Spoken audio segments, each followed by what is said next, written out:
स्पर्धेतून आलो आहे आणि जी एकांकी हिट झाली ती कॉलेज लेवल पातळीवर हिट होती, पण आयुष्यात तेच एकांकिकाचं नाटक हिट होणं सर्वश्री सरांचं, कारण महेश सरांनी मला तिथून हात दिला आहे खऱ्या अर्थानं.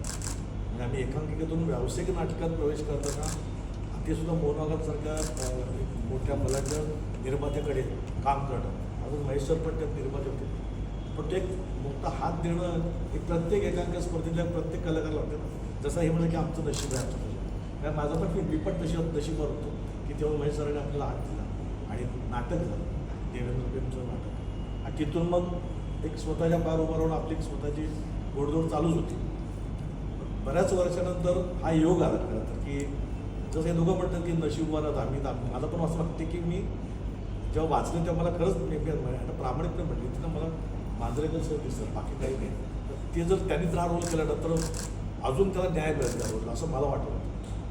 पण एक विचारून बघायला काय हरकत नाही. म्हणजे एखाद्या फंक्शनला सरांना जस्ट विचारलं की असं नाटक करावं का, लगेच हो म्हणाले की कुठलं नाटक आहे, काय आहे, असं काही नाही.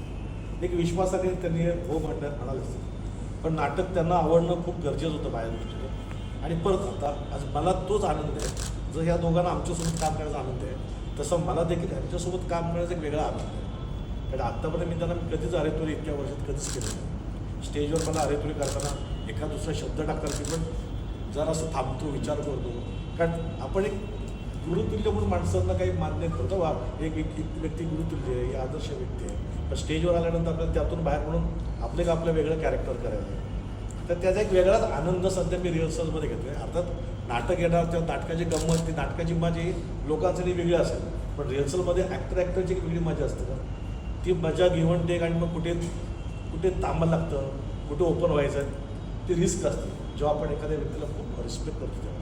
पण त्या गोष्टी आम्हाला हाताळताना खूप बरं वाटतं. आणि सुरेश जरी म्हणत त्याचं पहिलं नाटक आहे, पण मला असं वाटत नाही की त्याचं पहिलं, त्याने खूप एकांकिका केल्यामुळे ना तो खूप छान पद्धतीने इथलं हँडल करतो. नाटक बसवणं सोपं काम नाही आहे, आणि त्यात थोडंसं डोक्यात टेन्शन घेऊन बसवणं ते तर आहे. पण मला महेश्वरांचं आणि कौतुक वाटतं की त्याने कोणी जसं आम्ही त्याला सांगितलं की असंच पाहिजे तसं आहे, तो त्याच्या पद्धतीतून फ्री आहे काम करायला, तो त्याच्या पद्धतीने चांगलं करतो आहे, आणि जे करतो आहे ते आम्हालाही आवडतं. त्यात विशेष त्याचं कौतुक. आणि विराजस ज्यांनी नाटक लिहिलं आहे, कधी कधी काय होतं कलाकारांना जे छान नाटक लिखाणात येतं ना ते एक्स्ट्रा काय करायची गरज वाटत. तशा नाटकाला आहे ना छान लिहिलं गेलेलं आहे, छान त्याने त्याची मतं मांडली गेलेली आहेत. त्यामुळे असं वाटतं की आम्हाला ते करताना पण ते लाईव्ह वाटते, आम्ही जे एन्जॉय करतो गोष्टी. त्यामुळे होपसो की नाटक आवडेल सगळ्यांना. आणि या तुमच्या माध्यमातून मी सर्व रसिक प्रेक्षकांना सांगतो की 19 डिसेंबरपासून हे नाटक येते, 19, 20, 21 आणि पुढे लगातार प्रयोग येते. जिथे जिथे जवळजवळ नाट्यगृह असेल आपण नाटक पाहावं. सर माझा प्रश्न